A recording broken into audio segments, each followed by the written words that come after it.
Hi, everybody. Welcome. My name is Josh Gerstein. I'm a White House reporter for Politico, and I want to welcome everyone to this Brookings Institution Campaign 2012 discussion on terrorism issues and the 2012 election. This is part of a series of discussions Brookings has been having, moderated by Politico, talking about a variety of different issue areas that are coming up, or in some cases maybe not coming up in the presidential election, and exactly why they are and what points there are of the most interest in the campaign. The format for these discussions has been to have a paper written by one of the scholars here at Brookings usually, as well as a couple of responses laying out sort of questions or thoughts or critique of the initial paper. So we're joined here today by, starting to my immediate right, Ben Wittes, who is a senior fellow here at Brookings. He wrote the main paper we're going to be talking about today, along with Daniel Byman, a fellow at the Saban Center. He's best known to me, however, as the founder, one of the founders of the Lawfare blog, which is sort of required reading for anybody like me who does a lot of writing about national security and terrorism issues. To his right, we have Stephen Grand from the Brookings Institution, another fellow here who works in the area of U.S. relations with the Islamic world. And then we have Hafiz Ghanem, who is also a senior fellow at Brookings and is basically standing in for a couple other people who wrote one of the other responses to Ben's paper, offering a critique of how the U.S. should go forward on some of these terrorism issues, especially in the next term, whether that be one that's a second term for President Obama or a first term for President Mitt Romney. We thought we'd start off the discussion today just sort of talking about how we got to this place in the presidential campaign and to the discussion of terrorism. I imagine you can always find just about someone who predicted just about anything, but it would have been hard to predict that we'd be right where we are right now in terms of where this issue is in the campaign and how it's playing. The general consensus at the moment is that national security and terrorism are an issue where President Obama has a pretty substantial advantage over his challenger, Mitt Romney. There's a debate about how significant the issue rates compared with other issues like the economy, but most folks seem to feel that it's an area where Obama feels he has a pretty strong advantage, which is a pretty surprising development if you think about where we were just about 3 to 4 years ago. I've covered these issues over the course of the first term, and terrorism is really an issue where President Obama was on the ropes for the first couple years of his administration. His plan to close Guantanamo sort of was thrown back right off the bat by members of Congress and never really recovered its footing, and was eventually sort of quietly basically disposed of by the administration by the end of 2010, the beginning of 2011. There was sort of a public relations debacle over the effort to try terrorism suspects in New York City, and there were some pretty close calls in the terrorism area, particularly the Christmas Day bombing attempt of a flight inbound to Detroit that could have been a very, very serious disaster, and one where the administration's reaction was not seen as particularly sure-footed. So it's pretty amazing that we're here just about 2 months before the next election, and it's somehow seen that the president has an advantage on these terrorism issues. I guess the main event that hasn't been mentioned would be the killing of Osama bin Laden in May 2011, as well as basically the president abandoning some of the policies that were so controversial earlier in his term. But I thought we'd start with you, Ben. Maybe you want to add some other factors about how we've gotten to this place where the Democrats seem to think that terrorism and national security issues are such an advantage for them that they can basically wave them like a big flag at their convention. And it often seems that Mitt Romney and the Republicans are, if not quite on the run over those issues, silent, to the point where Mitt Romney didn't mention Afghanistan and seemed to basically gloss over this whole area that was seen for decades as a real advantage for Republicans. Well, thanks, Josh. And thank you all for coming out. It's kind of heartwarming to see a large group of people get together to talk about an issue that actually isn't playing significantly in an election. And because there was a time when we actually all thought counterterrorism was kind of important. Jokes aside, I think Josh has really hit on the sort of central paradox for both parties of the way this issue is playing in the election, which is, I think 3.5 years ago, none of us would have predicted that this would be an issue that the president would be talking about in his acceptance speech at his convention, and the Republican candidate would not be talking about in his acceptance speech at his convention. I don't think any of us, I certainly would not have predicted that, and I don't know a lot of people who would either. When you look at the poll data, it suggests, first of all, that this is an issue that the president's handling of foreign policy in general, but terrorism in particular. Terrorism, he polls much, much more strongly on terrorism, handling of terrorism, than he does on handling of other things, including the economy. So in one poll, for example, nearly 65% of people said they approved of his handling of terrorism issue. This is a very substantial strength for him. He tends to poll better than Romney on this on the specific question. And again, he also tends to poll in absolute terms rather high. And so it's become an area of real strength for him. Now, this is a problem for the Republican Party in the sense that running candidates who are supposedly tough and campaigning on the basis of the supposed weakness of Democratic candidates is kind of a mainstay of Republican presidential campaigning. It's very awkward for the Republican Party to be sort of outflanked on this. On the other hand, I also think that there's a paradox in it for Obama, and one that has governance implications in going forward should he be reelected. And they are as follows. Obama came into office wanting to make a big change and to make a big splash in this issue. But the splash he wanted to make was that he was going to be the guy who closed Guantanamo, restored the rule of law, got us out of Iraq, ended torture, and did counterterrorism according to our values. Right now, he did a lot of those things, and we can talk about that. There's a lot, he has some sort of solid accomplishments along those lines, but those are not actually the reason why he's polling at 65% on this handling of terrorism. And the reason he's polling that high, and the reason that he's talking about it at in his convention speech and his opponent is not, is that his launch ramped up drone strikes, killed a lot of people, that he's killed two particular people in particular. One is Osama bin Laden, and the other is Anwar al-Awlaki. And that the second of those people is a US citizen, and the result of the aggregate of these very strong, very aggressive actions is that he's come off as a tough guy. And so you have the Republican Party has been sort of deprived of the place that it expected to be. But in a significant respect, Obama is also not talking about this issue the way I suspect he suspected he wanted to be talking about it at this point either. Now, I don't mean to say that's an unfortunate position for him to be in the sense that you'd certainly rather be the guy who got Osama bin Laden than not. On the other hand, what it does highlight is that his record in operational counterterrorism is dramatically stronger than his record in doing the set of things that he came into office wanting to do in this space.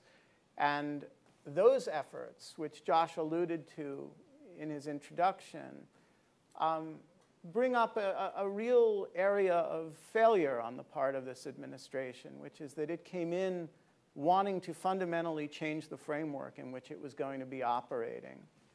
And it has done a much better job of confronting al-Qaeda than it has done in confronting the Congress of the United States, in kind of creating that framework.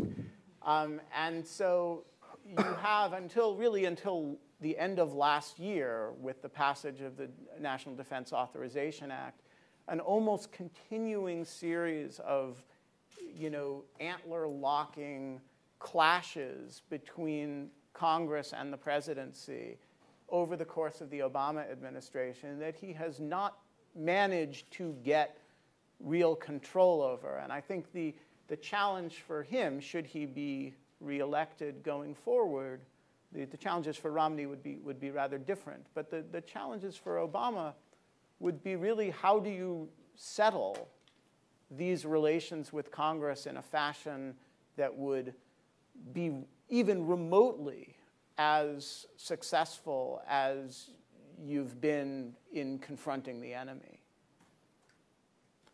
Ben, I just wanted to start by asking you on this, since we're on the issue of sort of the political ramifications here.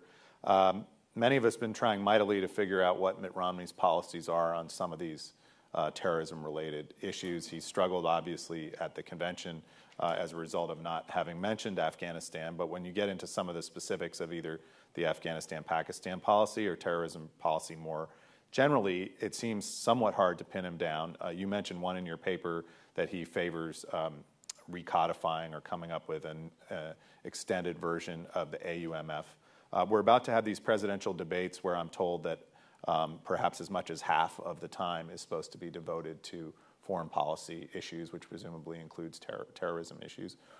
Where do you see, presumably Romney's going to have to try to differentiate himself from the president in some way. Where do you see the Republicans having a direction to go here that could sell to voters? Well, it's a really difficult problem for them. The areas that they've tried in the past are to oppose trials in federal court for terrorist suspects, which is actually really not a good idea, to oppose the tool that you are likely to have to use repeatedly, and that both the current administration and the former administration has used repeatedly as a sort of mainstay of particularly on the domestic side, how you handle terrorist suspects. The support of military commissions is part of the answer to that, I suppose, except that, of course, Obama is now conducting military commissions and so that doesn't really differentiate you from the opponent. You can, as Romney has sort of flirted with in the past, focus on the interrogation side and try to differentiate yourself. Well, he ended enhanced interrogation. I'm really an enthusiast of sort of, sleep deprivation and waterboarding, but it's not really clear that that's sort of a winning. I mean, it is clear, by the way, that when you poll people, people tend to like that stuff much more than elites do. But as a presidential, and it was a big, you'll recall during the Republican primaries, there was sort of an, I love waterboarding more than you, no, I love waterboarding more than you thing going on for a while. But I think, in the sort of run-up to an actual general election, that stuff would probably play pretty badly. And in addition, there haven't actually been, at a more serious level, there have not been any recent cases that I know of that you could even plausibly say we have had operational setbacks as a result of sort of insufficient aggressiveness and interrogation. And so that there isn't really a there, even if you put aside all the moral concerns and the legal concerns. And the result is that, I think you do have this problem of what you should talk about as the Republican candidate. And the result in Romney's case has been really to talk about it as little as possible, which, as I say, is very awkward for him. And I think underlying that is the fact that, both sides really want there to be a great difference between them on this issue, and it just isn't there. And so you end up with certain things that, for example, neither candidate is going to close Guantanamo. One candidate says he's committed to closing Guantanamo, and one candidate says he's committed to keeping Guantanamo. But we know that Obama is not actually going to do it, and we know that Romney isn't going to do it. And so the voter kind of has this sense that there's much less difference than there may be rhetorically, especially because Obama isn't really talking much about closing Guantanamo these days. And there are a lot of issues like that. Both candidates are very enthusiastic about attacking the enemy with drones. Both candidates, as a practical matter, will use both military commissions and federal court trials to try the enemy. both candidates will reserve the right to hold detainees in military custody without charges at all under certain circumstances, and both will probably try to reduce to a minimum the number of circumstances in which they have to do that. And neither candidate is really moving aggressively again, talking about how the NSA shouldn't be conducting the sort of surveillance that used to be very controversial before the FISA Amendments Act. And so I do think you have, underlying Romney's silence, a real convergence between the candidates that makes it very hard for him to identify what the areas that he would really differentiate himself in this space look like. Do you think a President Mitt Romney would be more likely to detain someone on U.S. soil outside the traditional judicial legal system? I think, so this is a great hypothetical situation in the case of both candidates. Obama has basically said he won't do it, though he does not forswear the legal authority to do it. He just says he won't. Romney hasn't, to my knowledge, said anything like that. As a practical matter, no president after the Hamdi and Padilla and Al-Mari cases is going to be looking for a test case with which to do that. And so you're going to be looking to figure out a way to deal with such a person in the criminal justice system, and so far we have always found one. So hypothetically, I think Romney might be more willing to contemplate it, but in practice, their behavior is going to be exactly the same. They're going to look at the detainee in front of them, and they're going to say, can we make a criminal case? They're going to find a way to make the criminal case, and the issue's not going to arise. Now, I agree, Romney may have more conceptual willingness to do that than Obama, but I doubt you're ever going to see it tested, at least not as long as the numbers stay very small in terms of the number of people you're arresting domestically. And the bureaucratic institutional pressures from within the government would be to stay the course with the way these things are usually handled. We have, it's not 2002 anymore. In 2002, we did not have very developed systems for when you pull somebody off a plane that you have intel from the intelligence community about, and you got to do something with him. That provokes a real panic. And we've stood up the National Security Division at the Justice Department. We have all kinds of routine cooperation between intelligence agencies and law enforcement, all designed to ameliorate that problem and to make sure that when you have to confront that person, you can do it in a fashion that secures your intelligence interests without compromising your law enforcement interests. Those systems are not perfect. There are trade-offs. But so far, they have not resulted in a situation like Padilla or Al-Mari, where we simply could not proceed with the law enforcement case, and it was unthinkable to let the person go. I want to ask you one thing about your paper before we move on to the reactions to your paper. Your paper talks a lot about what the next president should do in terms of trying to reach a meeting of the minds with Congress on how to proceed on some of these issues like detention, probably also dealing with the AUMF, which is the authorization for use of military force, which is basically pretty much the only operative congressional enactment that we have dealing with a lot of these issues related to terrorism. Why do you think reaching an accommodation between the executive branch and the legislative branch here is so important? Why do you think it maybe wouldn't be a panacea for these problems, but why do you think it would be such a solve? Because I could see people saying, look, Congress, as of the August 2012 Gallup poll, has a 10% approval rating. Most of its forays into this area when it has proposed riders or legislation, a lot of experts view a lot of those efforts as either exceedingly unwise and sometimes almost comical in their ham-handedness. Why is it so important for the president to try to get a congressional stamp of approval for some of these policies? Why not just have the executive branch continue to work out these policies and let the elections, presidential elections or whatever, serve as some sort of referendum validating them? Why go through this complicated dance with Congress? Well, so first of all, you have to go through the complicated dance with Congress because Congress forces you to, right? I mean, if Congress were willing to as it did for a lot of the Bush administration in certain areas.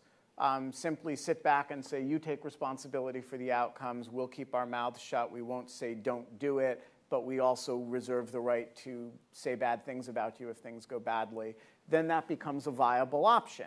And the problem is that starting in response to the Guantanamo closure plan, that was not a game that Congress was willing to play anymore. And Congress passed a series of restrictions on the president's ability to transfer people out of Guantanamo, including to the United States for criminal process. And so there was a very deliberate and active effort on Congress's part to get involved in a way that requires, if you're serious about doing any of these things, that you engage with Congress merely at least as a defensive proposition in order to not have these options cut off. Secondly, and I think sort of less situationally or kind of more fundamentally, it is not a healthy thing to go years and years and years with the essential contours of very robust executive actions done on the basis of nebulous statutory or sometimes no statutory authority. Anytime you can have the Congress of the United States behind you, even with a 10% approval rating, you would much rather, as president, have a federal statute saying you're within your rights to do this very controversial thing than not.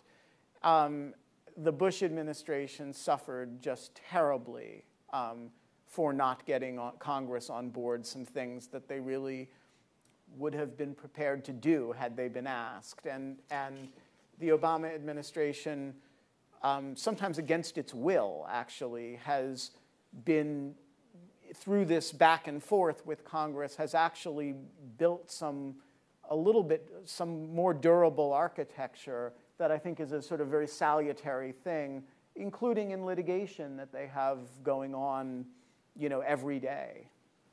I should mention, I said the AUMF was probably the only big piece of legislation. The FISA, the Foreign Intelligence Surveillance Act amendments in 2008 that the president, as a senator and candidate, voted for was also a pretty significant piece of legislation, essentially validating the NSA program or putting it into a legislative framework. And you have the Military Commissions Act of 2009 as well, which I think is a very important piece of legislation in bringing the Democratic Party on board the fundamental architecture by which we are likely to end up trying Khalid Sheikh Mohammed and the 9/11, I suppose I should say alleged 9/11 conspirators.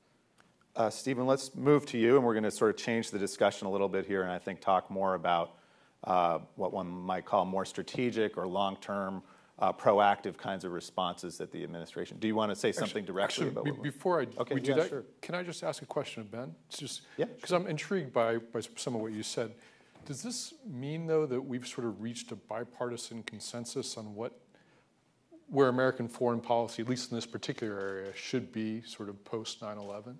Well, everybody wants to deny. Both parties ferociously want to deny that such a consensus exists because the consensus actually violates both parties' essential self-image. The Democratic Party, I'm going to caricature this just for fun, but I think you'll recognize some truth in both caricatures, right? Democratic Party sees itself as we're the party of the rule of law. We're the people who live our values, who believe that security and liberty are not at odds and that we can do well by doing good, right? And that the other party is the party of macho aggressiveness and doesn't think about the place that we're going to occupy in the world and our image in the world and human rights and all that stuff. And the Republican Party looks at it and says, well, we're the party of toughness and we're the party that understands that whether something is good and in your interests may not be the same, and we're the party that has the discipline to do what is necessary even if it's not popular, and that the Democratic Party is weak, right? These are very, very deeply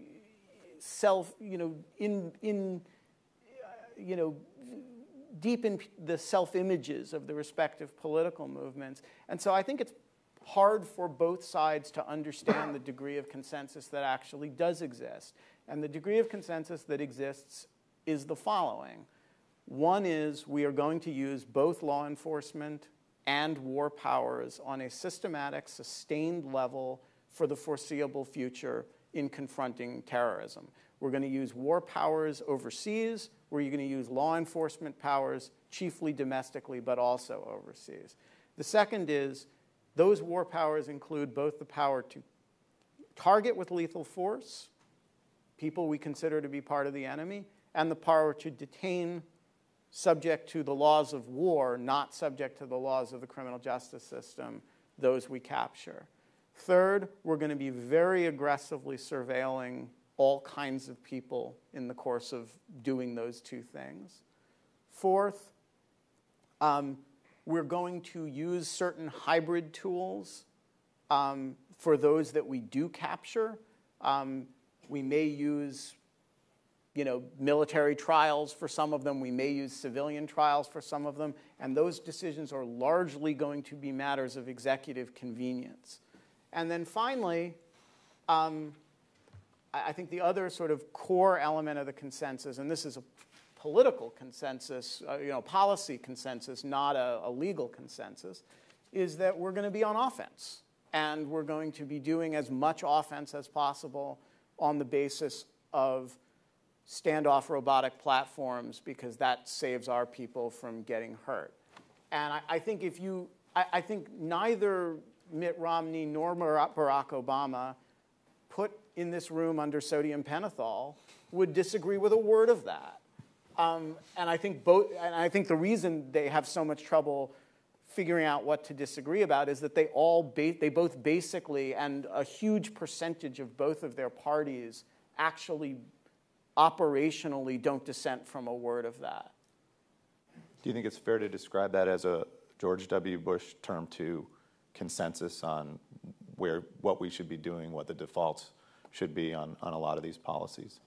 Well, you're definitely right to distinguish between Bush term 1 and term 2. Bush moved a lot, and he changed. And Obama has gone further down the road that Bush was already moving in the latter part of his second term. And I don't think you would see, so I see it more as a continuation of the directional momentum of the late Bush administration. The Bush administration learned a lot of lessons over the course of its time in office, and Obama learned lessons from the Bush administration's time in office.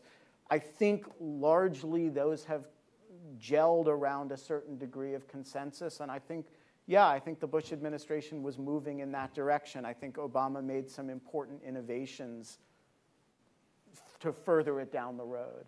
Hafez, do you have any thoughts, before we go to the formal responses, do you have any thoughts about Ben's statements on where the consensus stands?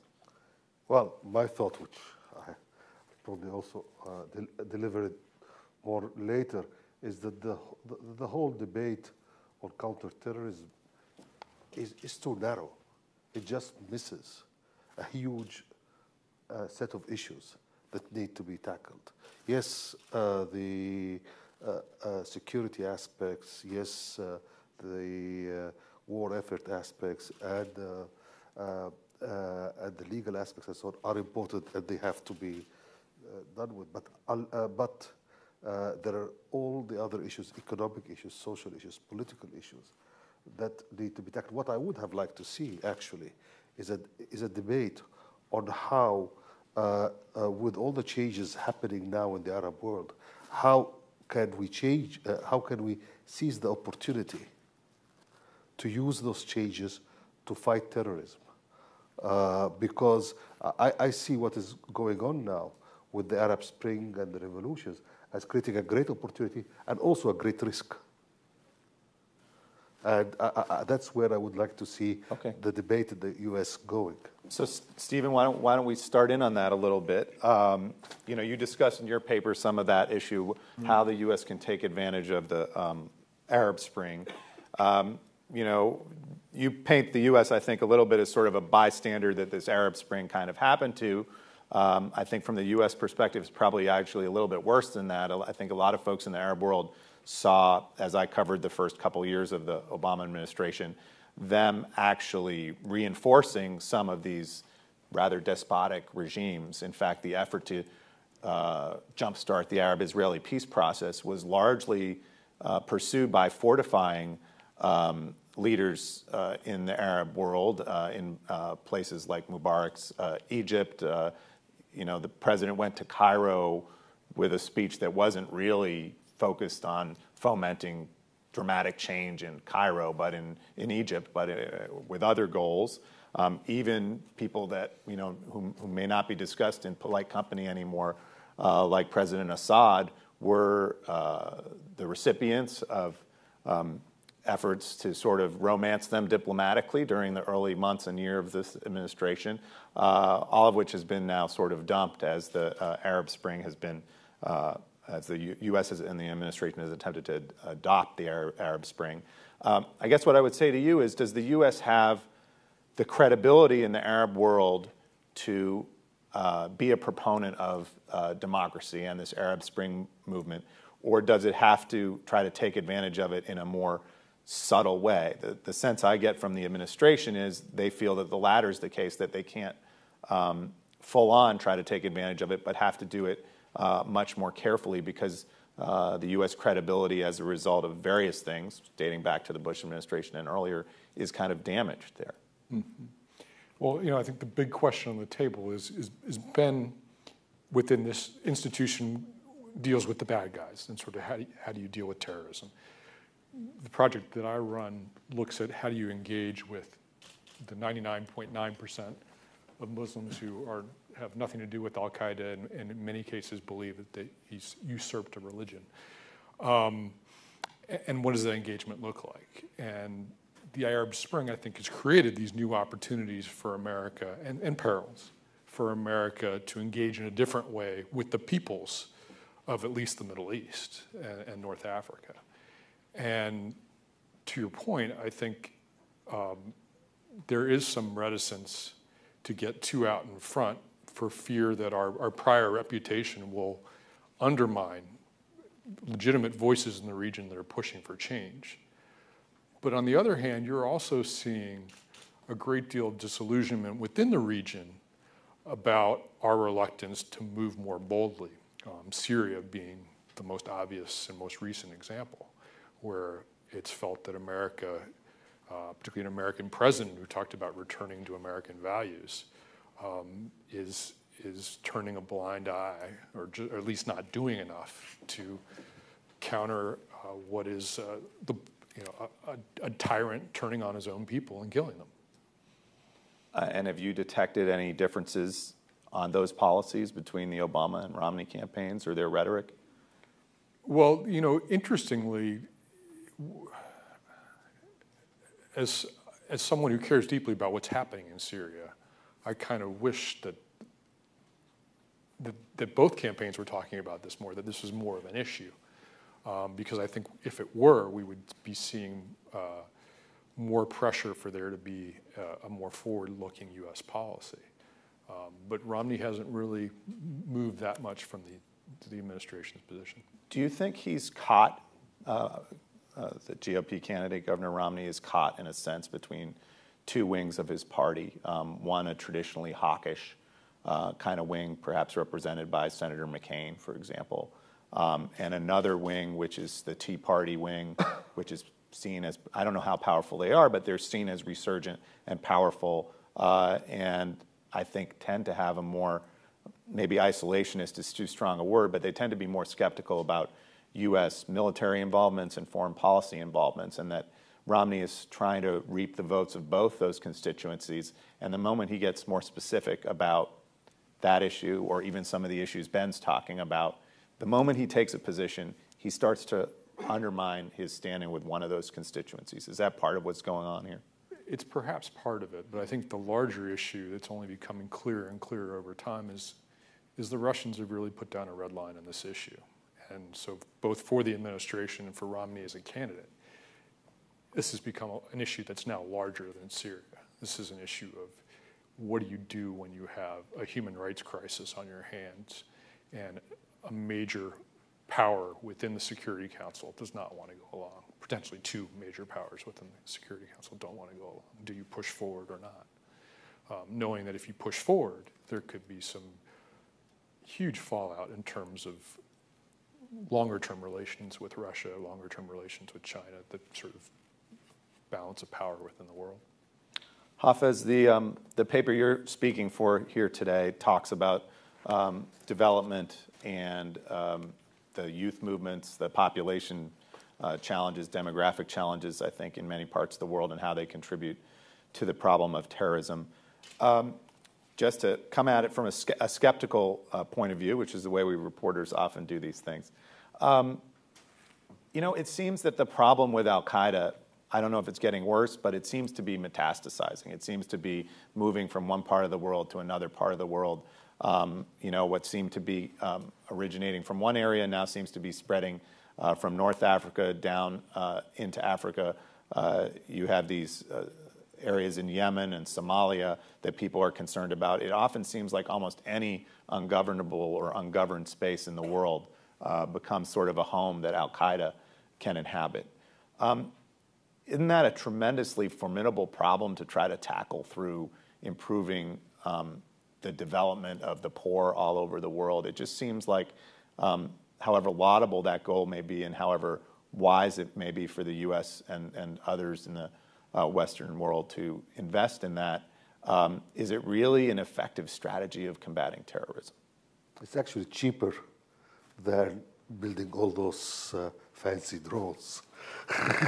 And if you look at the amount of money spent on defense compared to what goes for fighting poverty, what goes to fighting poverty is dwarfed. So I actually think that in the long run, I'm not saying that the defense part is not important. I think given where we are now, we have to invest in it. But in the long run, we need to tackle the real issues. And the real issues, let me give you a few facts. I mean, the project that I'm running is looking at the transition in the Arab countries and the economic transition in the Arab countries. And one of the questions that we asked ourselves is, how do you explain the Arab revolts? And actually, when you ask this question, it also helps you define the factors that make those countries such a right place for al-Qaeda and others. And let me just give you 4 stylized facts. The first one is that those countries are mostly young. You have 55% of the population of the Arab world that is less than 24 years old. 2/3 of the population is less than 30 years old. That although those countries spend a lot of money on education, actually the quality of their education system is very poor. And when they do those global tests for maths and sciences, and the 14 Arab countries that participate in those tests, not one, scored the average. They are all way below average. And if you look at the youth situation, they have the highest rate of youth unemployment in the world. Take an example of Egypt, the largest of those countries. 70%, there are 850,000 new entrants in the labor market of Egypt every year. 70% of them have high school or above education. And those guys, it takes them about 5 years to find a job. And for those of them who find a job, 3/4 find jobs only in the informal sector. So they have their occasional workers, and they have very no job security, no social benefits, and so on.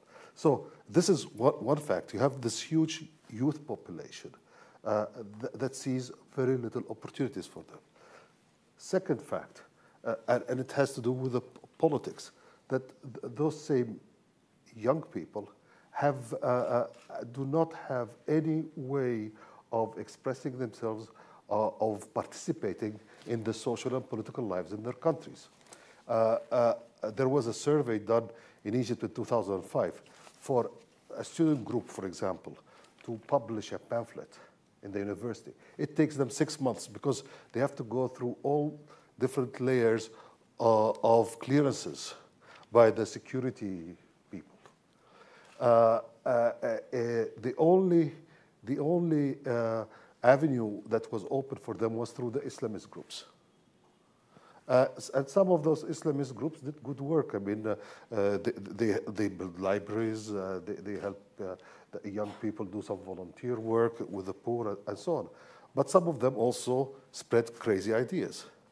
And that same survey found that the majority of young people in Egypt had views that were not tolerant, and especially not tolerant to people with different religions, different faiths, and so on. So you had a whole political system that suppressed young people and bred intolerance. Third fact, a huge sense of unfairness. I was looking, before coming here, I was looking at a paper by Gallup, which was done a year ago, on Tunisia. Tunisia has been growing fast. Egypt has been growing fast in terms of GDP and so on. And if you look at the superimposed two graphs, one graph is GDP per capita growth in Tunisia, which is an upward sloping line. And another graph is their question, asking people, are you thriving? Which is a downward sloping line. How do you explain this? You explain this is that the majority of those countries, like everywhere in the world, are middle class. And the middle class has been totally left out of the growth equation.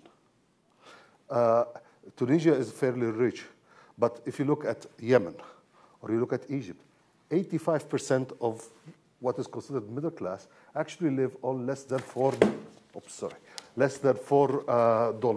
a day. And this is your middle class. And if you look at the data on income distribution over the last few years, it is the size of the number of people who are rich or living on more than $14 a day has actually not changed. So it's not like, so the middle class has been suppressed all of this time. So there is this big sense of unfairness. Add to this a lot of, I don't want to talk too much, but a lot of cronyism and corruption, which made the sense of unfairness even bigger. And then there is also a sense, there's a point that is important. You mentioned it briefly. There is a sense of international unfairness. And that is especially linked to the Palestinian issue and the Arab-Israeli conflict. So you have those four facts that are actually that creates a ripe, so that all you need are one or two crazies to go and blow a place. And as Steve was saying, your 0.01%, if you have 0.01% of the population who subscribe to Al-Qaeda views, that is already very dangerous. So this is, so if you really want to deal with terrorism, I believe that you need to have a policy, yes, that includes defense issues, but it includes a partnership for development, and not just any development, but inclusive development and fairness. That includes a partnership for democracy, and that includes a partnership for peace, trying to find a resolution for the Palestinian Arab-Israeli issues.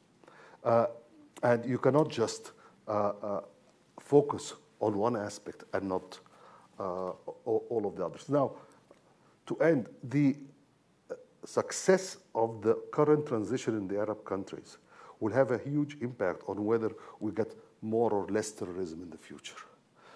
If it fails, if those countries fail and they become failed states, as you rightly said, you create vacuums where Al-Qaeda thrives. We've seen it in Sinai. As the Egyptian transition was having trouble and the Egyptian government was weakening and weakening, we found all those groups who found great bases in Sinai. The same thing in Yemen. So it is it's a real danger that if this transition fails, we can end up with more terrorist bases around the region. On the other hand, if the success of this transition will help change this current situation, will help change the stature of the United States in the region and the nature of the relations and the way that Arabs think of the United States. How tight and direct do you think the relationship is, Hafez, between development and terrorism? Because you know, and the paper itself acknowledges that many of the individuals who've carried out terrorist acts have been middle class. Some of them seem to have been maybe even above or upper middle class. And if you want to be totally Machiavellian about it, there's probably some people who would say that, you know, a little bit of education is a dangerous thing. Somebody who's totally uneducated is probably not going to be able to pull off a sophisticated, you know, underwear bombing aboard an aircraft because they have difficulty comporting themselves correctly to get on there. It does seem like a lot of the people that carry out these attacks have studied in London, or their father was the head of the oil ministry, or stories along those lines. You don't hear so many about, you know, people who were shepherds coming out and suddenly becoming a suicide bomber. What is your answer to folks who say, look, I don't think there's really any real connection? No, there is a connection. But you're right, the issue is not just, that's why I said you have you need to have a four-pronged approach. And you need to deal with the social, political issues, not just the economic ones. First of all, the middle class business, when you say middle class, you have to, a middle class person in, say, Yemen will be extremely impoverished, a poor person compared to us here. And then the issue also on education. For me, education is not just learning to use a computer or this or that, but also an education system teaches you your basic rights of being a citizen. And it teaches you civic, there's a part of civic education. All of this is missing in a system that is autocratic, that is trying to make sure that everybody follows the leadership rules and so on. You do not get this education. And what happens is exactly what the survey, this 2005 survey shows. It builds a whole generation of people that are partially educated, that have very xenophobic views, and find difficulty in interacting and respecting others, people with other views, from other backgrounds. One more thing, and just from you, Stephen or Hafez, to respond to, because it does relate to the campaign. One area where the man who hopes to be President Mitt Romney has made his position fairly clear is that he's in the camp of people that believes the U.S. needs to be more explicit about talking about the threat of terrorism as emanating from Islamic radicalism, and that there's an element of political correctness in the unwillingness of the Obama administration and many U.S. policymakers to publicly talk about Islam, an aberrant form of Islam being the cause of terrorism. Do you think that he would follow through on that? Do you think he would move more to the Bush second-term formulation, which was where they sort of abandoned some of those ideas and went for sort of a softer approach? Do you think he's just blowing smoke on that? And what would be the impact if the U.S. Started speaking more directly about Islamic terrorism being the threat? I think it's, you know, to denigrate an entire religion based on the acts of a few is a poor policy. To go about inflaming the views of 1.4 billion people because there were a set of crazies operating in Afghanistan and Pakistan and other parts of the Maghreb and the Arabian Peninsula who have a very particular, very warped view of a particular religion. It's just a mistake. I think that probably comes from pressure within his party, the right wing of his party, to make this a political issue. But I think it's one is misguided, and two is bad policy. I also think, Sorry, if I could just break in, that it's very unfair to Norwegian white supremacy. I mean, we've had a couple of really dramatic terrorist attacks that should stand for the idea that this is a problem without a particular, ethnic or religious or regional badge on it, and I think it's possible to keep in mind the idea, at least as pertains to the exercise of war powers, that Congress has authorized the use of force against certain groups and not other groups, right? And so when you think about who is the United States fighting a war against, that will actually frame it not in anti-Islamic terms, but the United States has authorized, the Congress of the United States has authorized the use of force against Al-Qaeda, the Taliban, and associated forces, all of which are Islamic groups of one sort or another. That said, to confuse to confuse that with the problem being one that's essentially religious in nature is it's going to, as Steve says, smear a lot of people. It's also going to miss a lot of terrorists. But I think the critics of that position would say something like the Fort Hood shooting. You had indications of a potential terrorist attack that were overlooked out of an abundance of political correctness, where people were so fearful of being labeled as anti-Islamic bigots that they didn't say things that they should have said about a colleague who was acting in a very aberrant kind of way. Oh, they may even be right about that. If you have somebody who's talking in a very violent way, as Nidal Hassan appears to have been, animated by whatever concerns, and you suppress those concerns because you're afraid of an allegation of prejudice against the group that he is speaking on in a very violent, extreme way as purporting to represent, I suppose you've probably earned the criticism. But that does not mean that that group alone is the problem, and it doesn't mean that, you can reverse engineer a lot of bad logic out of that. And so I think there's, when you look around the United States, the spate of shootings that have happened recently have, also been a reminder that, and again, what you want to define as terrorism and what you want to define as really bad incidents of violent crime, gets into a definitional question that's probably not availing or very interesting. But I do think that there are real reminders that this is not a set of problems that we need to, that we should principally think about in religious or ethnic terms. Hafiz, did you want to jump in? I would say that, again, if we look at this as a medium to long run issue that needs to be resolved, it is in the interest of the United States to be seen as partnering with the people. The U.S.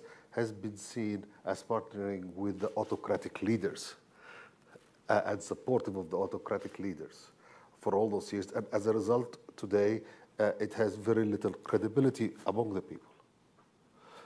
Again, I was looking at a poll that shows that 70% of Egyptians would prefer not to receive any economic aid from the United States. And this is a country that's going bankrupt.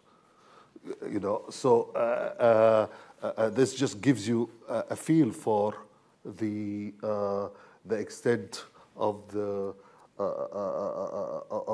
bad blood there. And you want to change that. It is important that you change that. And you will not succeed in doing that by starting to label them all as a group as being your enemy. And it should be a partnership about governance. I mean, if you look at some of the real problems of Muslim-majority countries, it's been governance. It's been really, really poor governance where we've aligned with the bad guys, with the poor leaders. And we have a chance with the Arab Spring to sort of rearrange the deck a little bit and play a different role. And let's play a positive role in trying to change educational systems, but even more trying to change political systems. Ben, let me just ask you one thing, and then we'll go to audience questions in a minute. I want to switch back a little bit to the more concrete sort of areas that are under direct U.S. authority and U.S. control of the U.S. legal system and the executive branch. On Guantanamo, in your paper towards the end, you throw a little bit of a hand grenade and say not only should Guantanamo be kept open, but it should be expanded. And I'm wondering if you might tell us briefly why it is you think that Guantanamo should be expanded, which I think is probably a fairly unusual position among the think tank set here in Washington. And also, does that mean that you disbelieve the very earnest pronouncements from all levels of the U.S. government that Guantanamo is the #1 recruiting tool for al-Qaeda? All right, so the second question is easy. Yes, I disbelieve that Guantanamo is the #1 or even an especially significant recruiting tool for al-Qaeda. I'm actually, my co-author, Dan Byman, is actually better positioned to talk about the role that Guantanamo plays in al-Qaeda propaganda than I am. But my basic feeling is the relevant question is, are you holding people in extra criminal detention? If you are, whatever the facility you do that in will be a bad word in certain circles, and you're just going to have to live with that. And if you move them to Thompson, Illinois, people will find out that Thompson means very much the same thing that Guantanamo. And once you've decided you're going to engage in certain types of detention, there's going to be public relations consequences to that. And you have to price that into your decision to do it. I think where you do it makes very, very little difference. That's just my opinion. So let me clarify. When Obama said he was going to close Guantanamo, I did not oppose that decision. In fact, the only things I wrote at the time were about the logistical challenges and the political challenges associated with getting it done. I accepted it as a worthwhile, though not the goal I would have set for an incoming president in this space. And I always thought it was a bit of a tail wagging the dog. That is to say, the relevant question to me should be when and under what circumstances and according to what rules will you engage in military detention, not what the location of the facility in which you're going to do it is. And it always seemed to me that close Guantanamo was a way of talking about the location of a policy instead of the substance of the policy. To this day, I don't care if you do it at Guantanamo Bay or if you do it at somewhere else. The relevant question is, what are you doing and how are you doing it? And what rules are you willing to live by in the course of doing it? I observe that Guantanamo is not going away. The logistical problems that I was writing about, the political problems, actually turned out to be insurmountable given the president's willingness to put political energy into the subject, which was extremely limited. He was willing to issue an executive order on the second day in office. He was willing to give a speech at the National Archive a few months later. He was willing to make a few phone calls. Now he is not willing to talk about it at all unless asked in a press conference and caught off guard. And if that is the level of political energy that you are going to put into it, you're not going to get it done. And the sooner you acknowledge that, the better. Guantanamo isn't going away. It's not going away because Congress cares more about keeping it than the president cares about shutting it down. And that's all there is to the story. And anybody who tells you that there's more to the story than that is fooling themselves. So the question is, given that we're going to have Guantanamo, The question is, under what circumstances are we going to have Guantanamo? And here's the irony of what the president has done and why I think he actually deserves a lot of blame for this. Starting under the Bush administration and continuing under the Obama administration, there has been a revolution at Guantanamo. Guantanamo, while we were all talking about closing it, has turned into the exact sort of model facility that we talked about closing it in order to say we were going to create. So detainees at Guantanamo have access to counsel. They get to have their court cases. They get to file habeas cases to have an independent judge review their detentions. Those cases get reviewed all the way up to the Supreme Court of the United States. Journalists from all over the world visit and tour this facility. There is a lot of public evidence that gets released in the course of these habeas litigations. And once they are found to be properly detained, they are then have a continuing review process for as long as they are held there that's actually promises to be quite rigorous. And nobody really talks about this very much because we're all talking about how we should be closing it. And the question is, what are you closing it in order to do? Closing it in order to rebuild it somewhere else with presumably the same set of procedures that we now have there. And so what I think is that the president acknowledging that he is in fact not closing Guantanamo should rather embrace it and should say, look, I wanted to close this, but there is a coordinate branch of government that doesn't let me do that. And so what we've done is we've turned it from the thing that we objected to to the thing that we aspired for the circumstances of detention to be. And the irony is that if he made that argument, there would be certain process consequences to it, because there are a bunch of people being held elsewhere in the world who do not, though you in US custody, do not have the same sort of generous rights that are now being granted to Guantanamo detainees. And so what I think, yes, is that we should bring anybody we're holding anywhere in the world in military detention, other than in certain very specific theater conflicts. But if we're holding people still foreign theater in Bagram, which we just turned over to the Afghans the other day, I think those people should be at Guantanamo, where they should get the benefit of the additional procedures that you get at Guantanamo that you don't get at the detention facility in Parwan. And I think a lot of good things would come, presumably in a second term, if we could have a little bit more of an honest conversation about Guantanamo, which is A, that it's not going away, and B, that we've really corrected the problems that made us want it to go away. I can tell you, having just come from the Democratic Convention in Charlotte, that the rhetoric and policy on this was pretty much exactly as Ben stated. The Democratic platform continues to call for the closing of Guantanamo, though in a little bit less forceful way than it did 4 years ago. And the president said not a word about the issue in his convention speech. Which well, there was a wonderful article in The Onion the other day that to the effect that all 168 Guantanamo detainees, one of them died over the weekend, so there's 167 now, but all 168 Guantanamo detainees were released into the Democratic Convention in Charlotte. So if there's questions in the audience, we're prepared to go to those now. You can just raise your hand if you'd identify yourself and try to make it brief and make it actually a question as opposed to some sort of statement. This fellow way in the back seemed to be the first hand I saw. Thank you. My name is Anshuman Apte, and I work for Voice of America Afghanistan Service. My question is about Afghanistan. How do you see positions of both the campaigns on Afghanistan and post-2014 transition as well? Anyone want to jump in on that?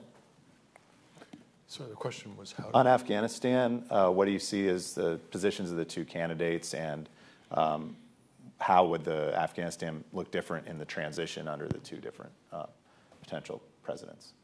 Yeah, I think that there's been some pressure on Romney to push for a longer transition. I suspect that in the end that either a President Obama in a second term or a President Romney in a first term would continue the current policy, which is to draw down in a way that hopefully leaves behind an Afghan security force that can take care of the challenges presented by the Taliban. I mean, my view is that this is another area where Romney has straddled somewhat between the isolationist flank of his party and the more hawkish flank of the party. And, he didn't mention, as we said, Afghanistan at all in his convention speech, which is kind of surprising given the 70,000 or so U.S. troops that are over there. And he's now been pointing to other speeches he's given where he says he's discussed the issue, but as I've blogged about several times, you go to those speeches and you don't actually find a discussion of the substance of the issue. You find him saying that we have 70,000 troops in Afghanistan, which is not a policy going forward. So, but I think that that's going to have to change somewhat, either in a speech that he's about to give, I think, as soon as tomorrow on security issues again, or certainly in these debates on foreign policy that we're going to hear during the month of October. This gentleman down here, wait for the microphone if you would. Hi, my name is Joe Guggenheim, just an independent retired person. I'm just concerned about the U.S. policy on the use of drones in Yemen and Afghanistan and all. And I want to get your evaluation, the panel, whether the extent of that is helping or hurting in terms of eliminating the number of terrorists facing the United States, the negative impact of the drones versus the actual reality of how many terrorists we're getting, and anything, if you see what kind of changes might be made if you agree that the problem is getting worse because of the drones. The president's first director of national intelligence, Dennis Blair, has made some headlines over the last year or so at various times by saying he thinks that essentially the blowback to aggressive use of the drones is causing more long-term damage for the U.S. than the short-term benefits. Ben, start with you or anybody who wants to jump in. Well, I don't really know how to evaluate that because, there's the relatively easy question to evaluate is, are drones an effective way of killing the enemy? And the answer to that is pretty easy to answer. It's yes. And the reason these have become a very attractive tool of choice is that they can extend power into areas in which we do not have a significant troop footprint. And it can deliver with astonishing accuracy lethal force to by comparison to other means of attacking things that are quite remote, to very remote corners of the world.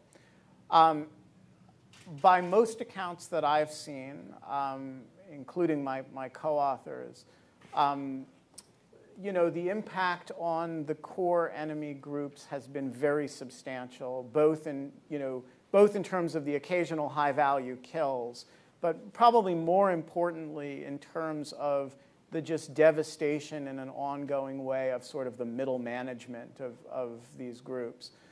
Now, I think to say that that has been very effective, and I think most people agree, most analysts agree that it has, raises this other question, which is the replenishing effect greater, lesser than, or about the same as the takeout effect? And I don't really know how to answer that in the short term. I mean, I think it is pretty clear to me that Al-Qaeda, the core of Al-Qaeda, has not replenished itself in a terribly effective way. It's not clear to me, though, that other groups are not coming up in this sort of splintering metastasis that's going on that will, in the long run, be as dangerous or more dangerous. And I think that's a sort of time will tell kind of question. I will say that as a strategic and political matter, it is very, very difficult for any president to say, while this is an effective strategy at neutralizing a threat that we face today, I'm going to forbear against the use of it because of the possibility that it may generate in the long run more people who dislike us and who will therefore constitute some greater threat in the long run. And this is, I think, part of the paradox of this conversation, which, I actually don't disagree with anything my two colleagues have said about the sort of need to focus on governance, development, and poverty as big pieces of this puzzle. And similarly, they've both said, well, they don't really disagree that there are these activities you have to engage in order to neutralize or deal with or capture or sometimes kill immediate term threats. And so that you end up with this gnawing sense that these two ambitions are not necessarily in any immediate sense easily reconcilable with one another, and that some of the tools you're going to use are going to make it harder to use other tools. And yes, with respect to drone use, there is this open question, which is, I do think to go back to Josh's question, whether Guantanamo is the principal recruiting device of al-Qaeda, no, right now drone use is, and that reflects the relative prevalence of it in our strategic arsenal right now. Yeah, I mean, a policy that is, or a strategy that is based mainly on drone use and ignoring all of the other factors will ultimately be self-defeating in the long run. You'll just have to be using more and more drones all the time. The skies would be dark. Yeah. And that is my problem with the debate on the issue, is that everybody is just focusing on one aspect of the problem, which is the security aspect, and forgetting that in order to really defeat terrorism in the long run, you need to deal with the real causes of it. And these are the social, political, and economic. Can I just, in Obama's defense on this point, though, and I do think he actually had an insight, whether a positive one or a negative one, quite a while ago. Everybody listened during the campaign when he talked about closing Guantanamo and restoring the rule of law and all of those other things that sound like bromides in retrospect. He was actually talking about strategic targeted killing during the campaign too. In fact, he talked about it during one of the debates with McCain. He said to McCain very directly, you've said you'd follow Osama bin Laden to the gates of hell, but you won't even follow him to the cave that he lives in. We didn't know he lived in a city at the time, but somehow the compound that he lives in doesn't have the same ring to it. And I think, to be fair to Obama, he did come into office having articulated that he wanted to do a much more targeted, much more light footprint vision of operational counterterrorism. The problem that he was thinking of is, how do you take out the bad guys without invading whole countries? And I think a big part of the reason why the drone strategy developed the way it did is it provides an answer to that question, albeit a very imperfect one. Stephen, did you want to say something? So I think we are left with this question of how to use the drones. It's clear we're going to use them. It's clear that they're highly lethal and effective, but it's clear they also have costs. And they have costs. You can only imagine if drones were flying above us right now, the sense of violation that we would feel, the sense that we would have that our sovereignty is being infringed upon, and the outrage we would have if one of our relatives were accidentally killed. As part of that. So you need to strike a balance. And my understanding is that from colleagues, I don't follow this issue as closely as they do, but my understanding from colleagues is that the number of strikes have gone down in Pakistan, in part out of recognition that there has been blowback because of civilian deaths and just because of the high usage of drones, and that we are using fewer drones right now in Pakistan, and they're more targeted. Something that most people don't know about is most of the drone strikes now are in Yemen, where we are much more active and engaged than we had been in the past. I think some of that drawdown or reduction in the number of strikes is also due to the tensions in the U.S.-Pakistan relationship in the wake of the incident where we killed several dozen of their troops by accident along the border as well. Back there.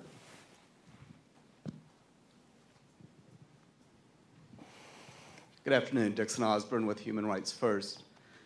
Ben, you suggested that whoever wins the election, the president's going to continue to invoke war powers as part of the counterterrorism operations. Does that mean that we are caught in a perpetual war frame ad infinitum? And if not, what does success look like in the war against al-Qaeda and affiliates? It's an excellent sort of mother of all questions kind of question. So, look, there are pieces of the war authorized by the AUMF that it is relatively easy to imagine a conceptual end to. The most obvious is that we are currently in fits and starts in a negotiation with the Taliban.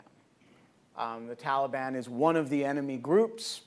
You could imagine a situation in which that, I find it a little bit implausible, but at least in the short term, but you could imagine a situation in which you reached some sort of political accommodation, and for legal purposes, I think that would be the end of the conflict, at least vis-a-vis the Taliban.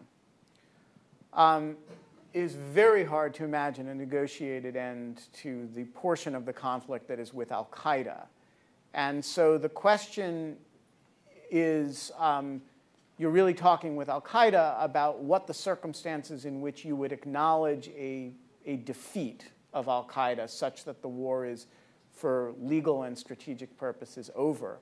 Now, the Secretary of Defense on a number of occasions has said we're within a few deaths of strategic defeat of al-Qaeda. I have a feeling there were lawyers in the White House and the Pentagon who those statements made very, very nervous. I say that without any information, but if I were an attorney who had to argue that these war powers were available, having the Secretary of Defense walk around saying we've almost got them, you know, is actually not. But that does, it sort of goes to your question. I mean, I think there's some point, and whether, you know, what the legal doctrine is when that point has been crossed, I don't think anybody really knows.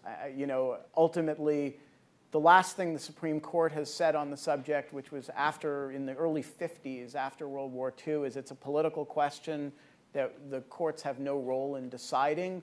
I kind of find it hard to believe. The further and further you get away from any point at which there's such a thing as al-Qaeda, and the more the president wants to rely on those war powers, I think the less legs a decision like that is going to have. On the other hand, that's sort of the state of it for now. We don't really know the answer to that question. And then the final component of your question is, what about these other affiliated groups? Since the administration interprets the authorization to authorize the use of force against al-Qaeda, the Taliban, and associated forces, right? So you can, easy to imagine a conceptual end to the war with the Taliban, hard to imagine a negotiated end, but you could imagine a strategic defeat of al-Qaeda. And then there are all these associated forces, and that raises a very tricky question. If you defeat al-Qaeda, what does it mean to be associated with it, right? And this is very uncharted legal territory, both as a domestic law matter and as an international law matter, and I think we just don't know the answer to it yet. I certainly don't purport to. If we came to a point where strategic defeat was, for whatever reason, announced by the U.S., what would be the implications of that? Because, for example, President Clinton fired missiles at bin Laden before we had the AUMF. Right. Would it mean that if suddenly an al-Awlaki type figure popped up, we'd have to send a force in to try to arrest him rather than hit him with a drone or drop a bomb on him? Or would it just only matter to the various lawyers and international law scholars who like to debate these issues? Well, so, I mean, the answer is you would remove statutory authorization for any military activity once you say you are no longer, once you say that war is over. The president, of course, claims, as do all presidents, the inherent power under Article 2 of the Constitution and under the self-defense doctrine under international law, under the UN Charter, to protect the country against imminent threats. And so there's some residual latent power to respond to new threats that arise.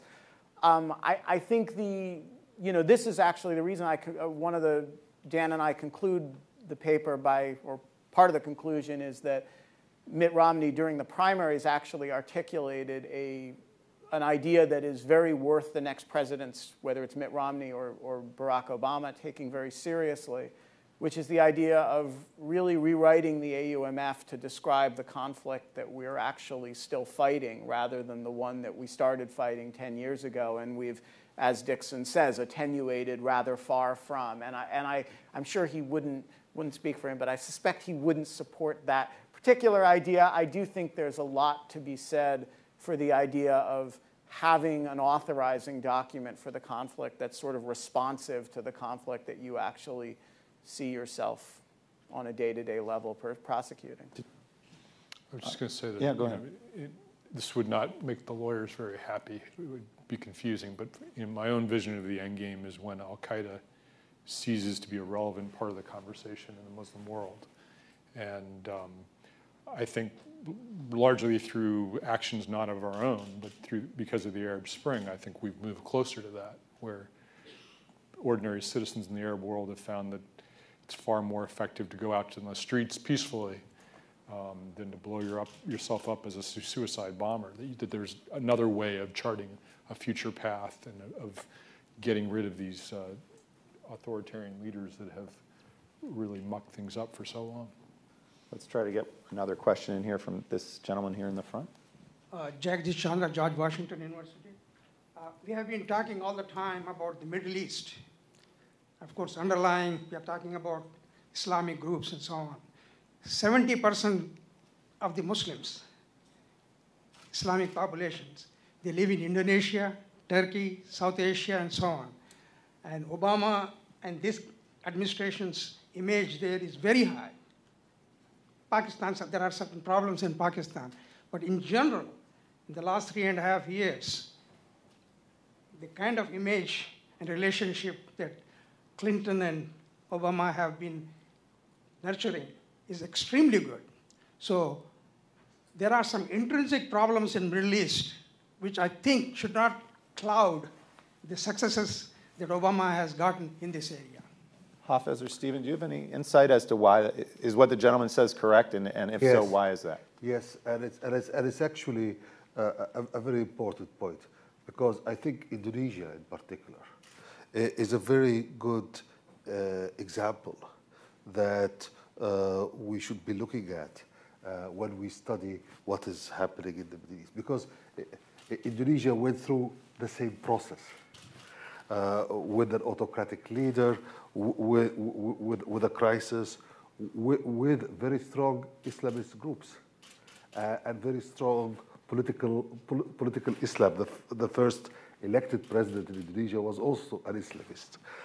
And as the country has been more and more successful, both on the economic transition following the fall of Suharto and following the East Asian crisis, and also on the democratic transition, where they had, I think, 3 successful elections with a change in leadership. We see exactly that a country that's becoming much more stable, more prosperous, and with excellent relations with the West. So I think there's a lot of lessons to be learned from the experiences of Asian countries, and particularly Indonesia, because of the similarities in culture, religion, and even the structure of the economy. And these are places where Al-Qaeda and Al-Qaeda operatives have, at least historically speaking, taken refuge and carried out even a major terrorist attack. Major terrorist attacks. You had the Bali bombings in Indonesia, Bali. but you had a very robust government effort to shut down the extremists within Indonesia. Okay, I think maybe we can do one final question. This lady back there and the next to Dixon. Thanks. Hi, I'm Amanda Batista, a student at American University. My question is, in terms of long-term counterterrorism efforts made by the U.S., how important is the American image, particularly in Middle Eastern states? And if the American image or reputation is important, how can we make it better? Is it through drones, or is it through our financial purse strings? How central is the U.S. to this discussion? I mean, can we have the Arab Spring and the terrorism debate take place without Uncle Sam automatically being the face of part of this debate? I think the U.S. has a role to play, a very important, a critical role to play in the region and in those countries. However, as we said, I think Steve was saying earlier, it has, because of the history and the baggage, it has, at least in the short run, it needs to be quite subtle. What asked most of the population in the Arab Spring countries, in Tunisia and Egypt, Yemen, and so on, when asked, they do not want to see U.S. support to political institutions in the country, for example. Which is normal. I mean, you wouldn't want to see Yemeni support to political institutions in the United States either. The U.S. has to play a role of supporting democracy in general, has to try to build more, even in its economic work. It needs to build more ties with the people, with civil society, with trying to reach directly the poor and the beneficiaries of the projects, and as much as possible, try to stay a bit in the background and not be pushing too hard. The peoples in those countries are mature. They know what they want. And they can do it on their own with some help from their friends. And I think that this is really the main point, is that we should just leave.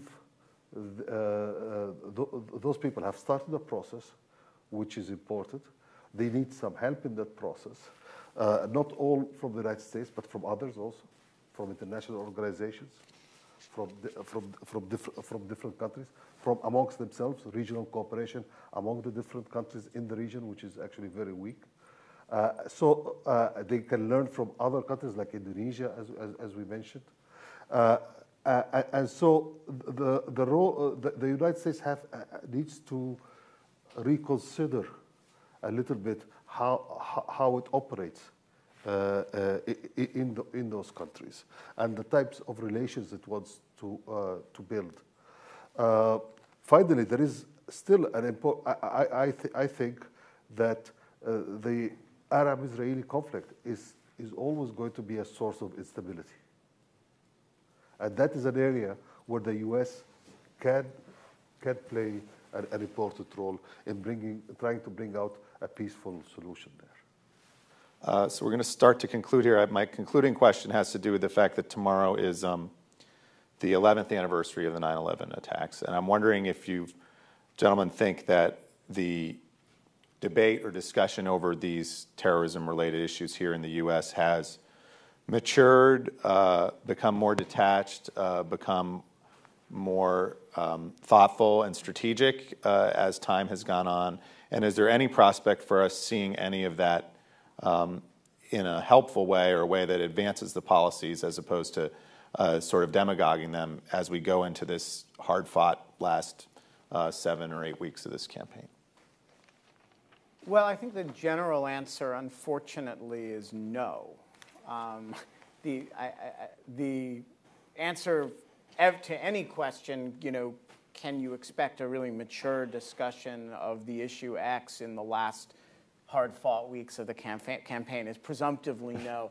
But particularly an issue like this, which is, we either we talk about sort of in two modes. One is the mode that's sort of distant from a major event like this one, and the other is the mode where something awful has just happened. In the former situation, as we've seen in the campaign, we just don't engage it. And I think we can expect very little discussion of this issue other than, by the way, did you remember that I killed Osama bin Laden? And a lot of, yeah, I would have done that too. But beyond that, I sort of doubt that we're going to have a lot of discussion of it unless something terrible happens, in which case I think we can reasonably expect the quality of the discussion to be exceedingly immature and unserious. And so I actually don't think there's a lot of reason for confidence in the American political debate in electoral terms in this. The good news is that beneath the surface, there's actually, a much more serious conversation, and fortunately, that can sometimes create groundworks for policy that you wouldn't know from the sort of gestalt surface conversation is really available. Stephen, any thoughts? Gallup has asked since 9/11 of Americans, how much do you know about Muslims and Islam? And the response has been consistently, unfortunately, for the last 11 years. I haven't seen the most recent data, but about half of Americans say not much or nothing at all. And I think that is a tragedy and one area where we really haven't made progress since 9/11. Since 9/11, American Muslims have really been the other in American culture, and I think that is unfortunate because of how it redounds on us as a country, how we're perceived internationally, and just in terms of the plight of an important community in America. Hafez, any thoughts? Maybe because I'm not following it as closely as my colleagues, I'm just an economist.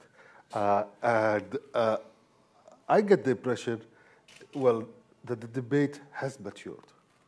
It is nowhere near where it ought to be, because it tends to focus on very much on the short term with no strategy of how are we going to get out of this.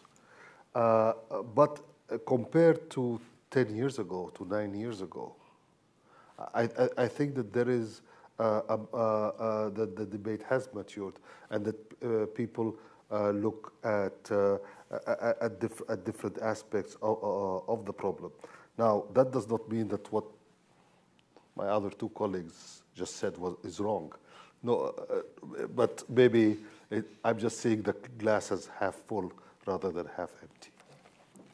I think maybe the debates might actually serve to produce at least some discussion, which by itself might be somewhat useful of these issues, if only because of the power of TV time and a national audience and the vacuum. If they're really going to devote 1 or 1.5 debates to these issues, they'll simply run out of time if they don't try to cover the Arab Spring and terrorism and some of these national security issues. So we may actually see perhaps an interesting, if not a robust debate, at least some of the issues discussed, because as you mentioned, Ben, the president doesn't seem to want to talk about some aspects of this debate unless he's asked about it directly, and Mitt Romney up till now has shown almost no interest in discussing these issues publicly. The two men may find they have little choice but to do that because of the focusing power of these debates. I'd like to thank everybody for coming who's here in the room, and everybody on C-SPAN or watching on the internet who's joined us for this discussion. And on behalf of Brookings and the panelists, thank you for being here, and thanks a lot. Take care.